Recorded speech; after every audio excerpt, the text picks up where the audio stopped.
കുഞ്ഞുങ്ങളെ ചോദ്യം ഇതാണ്. 30,000 രൂപയ്ക്ക് 2 വർഷത്തെ കൂട്ടുപലിശ സാധാരണ പലിശ തമ്മിലുള്ള ഡിഫറൻസ് 675 ആണെങ്കിൽ പലിശ നിരക്ക് എത്രയെന്നാ, റേറ്റ് ഓഫ് ഇൻട്രസ്റ്റ് എത്രയെന്നാ? അപ്പോൾ ആദ്യം 2 വർഷത്തെ കൂട്ടുപലിശ സാധാരണ പലിശ തമ്മിലുള്ള ഡിഫറൻസ് കാണുന്ന ഇക്വേഷൻ ഒന്ന് ഫെമിലിയർ ആകുക. ഡിഫറൻസ് കാണാൻ ഇക്വേഷൻ മറ്റൊന്നുമല്ല, P × R/100 ദ ഹോൾ സ്ക്വയറാണ്. എന്താ?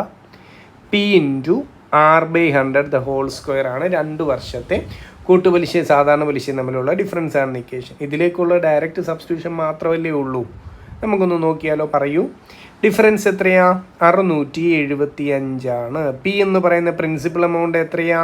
നമ്മൾ നിക്ഷേപിച്ച 30,000 ഇൻറ്റു ആർ എത്രയെന്നാണ് നമുക്കറിയാത്തത്. R/100 ദ ഹോൾ സ്ക്വയർ ആണ്. അല്ലേ? ക്ലിയർ ആയോ? ഇവിടെ എൻ്റെ കുട്ടികൾക്ക് ശ്രദ്ധിക്കാവുന്ന ഒരു കാര്യം, സ്ക്വയർ എടുക്കണം നമുക്ക് ഈ ടൈമിൻ്റെ, അല്ലേ? അപ്പം 100ൻ്റെ സ്ക്വയർ എന്ന് പറയുമ്പം 4 0 കയറി വരും. 100 × 100 ആണല്ലോ. ആ 4 0 ഈ 4 0 എന്തായാലും ക്യാൻസൽ ആകത്തില്ലേ? ഒരിക്കൽ കൂടി, 100ൻ്റെ സ്ക്വയറിലെ 4 0 ഈ കിടക്കുന്ന 4 0 കൂടെ അങ്ങ് ക്യാൻസലായി പോവും. അപ്പം വെട്ടി ഞാനങ്ങ് എഴുതിക്കോട്ടെ. അപ്പം ബാക്കി എന്താ കിട്ടുന്നേ? ലെഫ്റ്റ് സൈഡിലൊരു 675 ഉണ്ട്.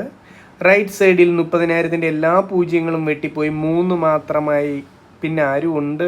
R² ഉണ്ട്. അങ്ങനെയെങ്കിൽ R² എത്രയെന്ന് ചോദിച്ചാൽ 675/3. R² വില നമുക്ക് കിട്ടുന്നു 225. ഇത്ര ഓക്കെ ആണോ?